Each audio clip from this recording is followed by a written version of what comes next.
Smartphone के premium segment में पहले दो ही जायंट थे, एप्पल और सैमसंग, जिन्होंने अपनी बहुत ही स्ट्रॉन्ग मोनोपोली क्रिएट कर रखी थी। लेकिन फिर आया इनका सबसे बड़ा कॉम्पिटिटर वन प्लस, जिसने सिर्फ 3 साल में 40% मार्केट शेयर पर कब्जा करके इन दोनों ब्रांड्स को पीछे छोड़ दिया और नए नए इनोवेशंस करके एक बहुत ही स्ट्रॉन्ग ब्रांड इमेज भी क्रिएट कर ली। लेकिन फिर ऐसा क्या हुआ कि आज से महज 10 साल पहले शुरू हुई ये कंपनी सक्सेस के पीक पर जाकर धीरे धीरे मार्केट से अपनी लॉयल्टी खोने लगी। क्यों इसके फाउंडर को कंपनी छोड़नी पड़ गई और अब वन प्लस को ओप्पो की कॉपी क्यों कहा जा रहा है, चलिए सब कुछ डिटेल में जानते हैं।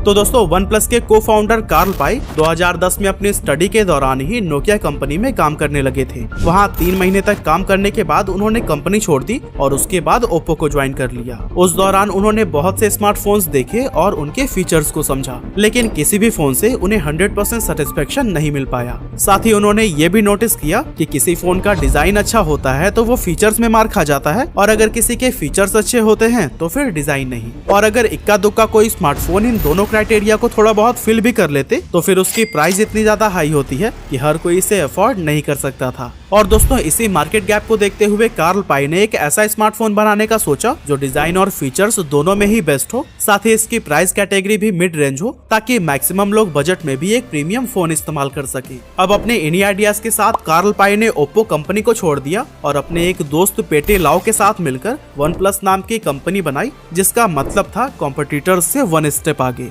स्टार्टिंग में उनकी कंपनी में सिर्फ 5 एम्प्लॉइज ही थे और ये सभी एक कैफे में बैठकर प्रोजेक्ट से रिलेटेड बातों पर डिस्कशन किया करते थे। अब कार्ल ने देखा कि इन सभी एम्प्लॉइज के पास ही आईफोन था और इसी वजह से कार्ल पाई ने क्विकली उन मेन रीजंस को समझ लिया कि आखिर लोग एंड्रॉयड को क्यों यूज नहीं करना चाहते। उन्होंने देखा कि ज्यादातर एंड्रॉयड फोन्स की पुअर बिल्ड क्वालिटी, लैगी सॉफ्टवेयर और सिक्योरिटी इश्यूज ने यूजर्स को परेशान कर रखा था और उन्हें वो एक्सपीरियंस नहीं मिल पा रहा था जो कि आईफोन प्रोवाइड कर रहा था। यही वजह है कि ओवर बजट होने के बावजूद भी एप्पल ने अपनी मोनोपोली क्रिएट कर ली थी। लेकिन फिर उनका क्या, जो आईफोन अफोर्ड ही नहीं कर सकते? यही सब रियलाइज करके कार्ल पाई ने एक बेहद स्लीक डिजाइन और सस्ते में आईफोन जैसा ही बेहतरीन यूजर एक्सपीरियंस एंड्रॉयड में दिलाने का सोचा। साथ ही काफी स्ट्रैटेजीज और मार्केट रिसर्च के बाद इन्होंने अपने पूरे मोमेंट को ऑफलाइन के जगह ऑनलाइन रखा, क्योंकि ऑनलाइन में वो मार्केटिंग पर बहुत कम खर्च करके भी तेजी से एक बड़ा यूजर बेस क्रिएट कर सकते थे। और फिर अपने प्लान को एग्जीक्यूट करके दिसंबर 2013 में फाउंडर्स ने अपना कमाल का स्लोगन अनाउंस किया, नेवर सेटल्ड। इसके बाद उन्होंने अपनी एक ऑनलाइन कम्युनिटी भी बनाई जिसके जरिए लोग वन प्लस न्यूज और फोरम्स को एक्सेस कर सकते थे। हालांकि अभी कंपनी ने अपना एक भी स्मार्टफोन लॉन्च नहीं किया था, लेकिन फिर भी इसकी कम्युनिटी से बहुत बड़ी संख्या में लोग जुड़ने लगे थे, क्योंकि कहीं ना कहीं लोगों को ये आइडिया हो गया था कि कंपनी कोई रिवोल्यूशनरी प्रोडक्ट बना रही है। फिर आया 23 अप्रैल 2014 का दिन, जब वन प्लस ने अपना पहला स्मार्टफोन लॉन्च किया, वन प्लस वन। अब जब ये फोन लॉन्च होने वाला था तो कंपनी का अनुमान था कि उनके कुछ 1000 से ज्यादा स्मार्टफोन नहीं बिकेंगे। इसी को ध्यान में रखते हुए उन्होंने पहले वन प्लस वन के सिर्फ 1000 यूनिट को ही मैन्युफैक्चर किया था। लेकिन कंपनी का ये अनुमान बिल्कुल गलत साबित हुआ, क्योंकि ये फोन टेक एंथुसियास्ट के बीच इंस्टेंट हिट साबित हो गया और 1 साल के अंदर ही वन प्लस ने इस फोन की 10 लाख यूनिट्स बेचकर रिकॉर्ड बना दिया। इस रिकॉर्ड को बनाने के लिए वन प्लस ने 2 कमाल के मार्केटिंग कैंपेन्स पर काम किया था, जिसमें पहला था कि आप इस फोन को तभी खरीद सकते हैं जब आपका कोई दोस्त या जानने वाला आपको उसे रेफर करेगा, और दूसरे कैंपेन का नाम था स्मैश द पास्ट। यानी वन प्लस ने कहा कि आप अपना पुराना फोन तोड़िए और उसका वीडियो बनाकर सोशल मीडिया पर अपलोड करिए, जिसके बदले में हम आपको ब्रांडेड वन प्लस वन नया स्मार्टफोन देंगे, वो भी सिर्फ $1 में। ये कैंपेन इतना ज्यादा वायरल हो गया कि सिर्फ 1 हफ्ते में ही 1,40,000 लोगों ने अपना स्मार्टफोन तोड़कर उसका वीडियो सोशल मीडिया पर अपलोड कर दिया, और इस तरह से वन प्लस का पहला ही फोन बहुत बड़ा हिट साबित हुआ।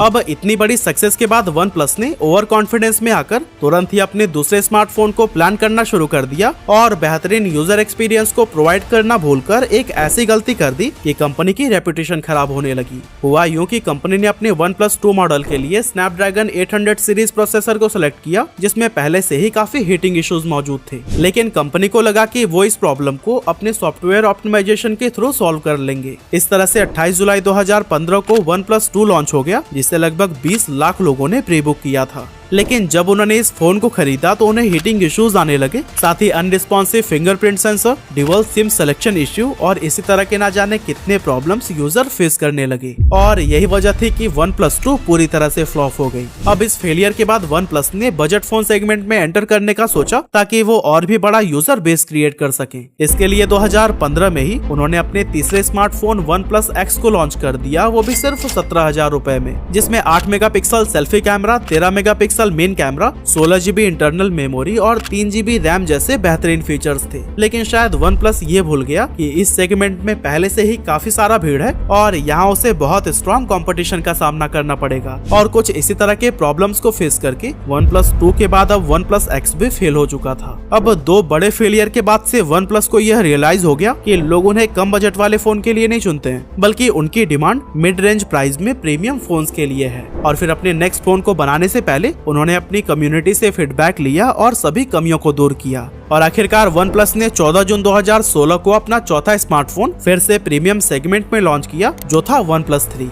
इसमें Android Marshmallow based oxygen OS software, dash fast charging, 3000 mAh battery, 6 GB RAM, 64 GB internal space और अच्छी क्वालिटी का कैमरा जैसे कई बेहतरीन फीचर्स थे। और इस फोन का प्राइस रखा गया था 27,999 रुपए, जिसके चलते ये मार्केट में इंस्टेंट हिट साबित हो गया। और फिर कंपनी ने सेम ईयर एक और स्मार्टफोन लॉन्च किया, OnePlus 3T। इसकी भी बेहतरीन क्वालिटी लोगों को खूब पसंद आई, क्योंकि ये डिजाइन और फीचर्स के मामले में गूगल पिक्सल और iPhone 7 जैसे फोन्स की बराबरी कर रहा था। अब तक OnePlus को यह अच्छे से पता लग गया था कि यूजर्स उनसे प्रीमियम फोन की उम्मीद रखते हैं, वो भी मिड प्राइस में। और कहीं ना कहीं OnePlus कंपनी की शुरुआत भी तो इसी गैप को ही फिल करने के लिए की गई थी। अब कंपनी को अपना पर्पस मिल गया था, जिस पर काम करते हुए उन्होंने OnePlus 5 और OnePlus 5T जैसे और भी स्मार्टफोन लॉन्च किए, जो कि उस समय के famous Nokia 8, Moto Z2 Play और Xiaomi Mi Mix 2 से भी कहीं ज्यादा अट्रैक्टिव और हैंडी थे। 2017 तक इसने स्मार्टफोन के प्रीमियम सेगमेंट में 40% से भी ज्यादा का मार्केट शेयर अपने कब्जे में ले लिया। और महज 3 साल में ही ये कंपनी सीधे एप्पल और सैमसंग जैसे बड़े जायंट्स को भी टक्कर देने लगी थी। अब यहाँ तक तो कंपनी काफी अच्छी परफॉर्म कर रही थी, लेकिन बाकी ब्रांड्स की तरह जब पैंडेमिक के दौरान उनकी सेल्स भी कम होने लगी, तो कंपनी ने सोचा कि वे अपना फोन प्रीमियम सेगमेंट में लॉन्च कर रहे हैं, लेकिन पैंडेमिक में लोगों ने अपनी खर्च काफी कम कर दी है, तो क्यों ना सेल्स बढ़ाने के लिए दोबारा से एक बजट फोन लॉन्च किया जाए, जिसको मैक्सिमम लोग अफोर्ड कर सकें। और दोस्तों, इसे स्ट्रेटेजी के साथ ही 2020 में इन्होंने OnePlus Nord को लॉन्च किया था, जिससे ये कमाई करने में तो कामयाब रहे, लेकिन कंपनी की रेप्यूटेशन पहले जैसी नहीं रही और ना ही लोग इसे अब एप्पल और सैमसंग के कॉम्पिटिटर के रूप में देख रहे थे। इसी साल के एंड में OnePlus के को फाउंडर कार्ल पाई ने भी कंपनी छोड़ दी, क्योंकि उन्हें लगने लगा था कि स्मार्टफोन मार्केट काफी बोरिंग और इनोवेशन से दूर हो चुकी है। इसीलिए उन्होंने एक बिल्कुल नई कंपनी नथिंग की शुरुआत की, और इस नाम के पीछे का उनका मकसद था कि वो बिल्कुल स्टार्टिंग से इस मार्केट में कुछ ऐसे फंडामेंटल चेंजेस करेंगे जो बाकी कंपनीज इग्नोर कर रही हैं। कार्ल पाई के कंपनी छोड़ने के बाद OnePlus इनोवेशन से और भी ज्यादा दूर हो गई और अपना लॉयल यूजर बेस खोने लगी। और इस तरह से OnePlus को नीचे जाते हुए देख इसकी पेरेंट कंपनी BBK इलेक्ट्रॉनिक ने इसे अपनी ही सब्सिडियरी कंपनी Oppo के साथ में मर्ज कर दिया, ताकि ये दोनों कंपनीज एक दूसरे के इनोवेशंस को अडॉप्ट कर सकें। और फिर इसी साल OnePlus ने OnePlus Nord 2 को लॉन्च किया, जो कि 4 महीने के अंदर ही इंडिया में 3 बार ब्लास्ट कर गया और यूजर्स को काफी चोटें भी आईं। इन ब्लास्ट की तस्वीरें इंटरनेट पर भी खूब वायरल हुई और एक बार फिर लोगों का इस कंपनी से ट्रस्ट हटने लगा। यूजर्स के इस डिसअपॉइंटमेंट का एक और रीजन ये भी था कि OnePlus अब Oppo से मर्ज होने के बाद बिल्कुल उसके जैसी ही होती जा रही थी। दोनों के फीचर्स काफी हद तक सेम हो गए थे, यहाँ तक कि डिजाइन में भी काफी सिमिलरिटीज नजर आ रही थी। और जब कंपनी ने अनाउंस किया कि वो अपने फोन के ऑपरेटिंग सिस्टम को ऑक्सीजन OS की जगह Oppo के कलर OS पर शिफ्ट करने जा रहे हैं, तब इस फैसले को भी काफी ट्रोलिंग का सामना करना पड़ा, क्योंकि प्रीमियम प्राइस पे करने के बाद भी अगर उसके बदले में बजट सेगमेंट जैसा प्रोडक्ट मिले तो फिर ये कस्टमर्स को क्यों ही पसंद आएगा। लेकिन दोस्तों, यही सब बातें थी जो OnePlus ब्रांड समझ नहीं पाया और 40% मार्केट शेयर को गंवा सीधे 20% पर आ गिरा।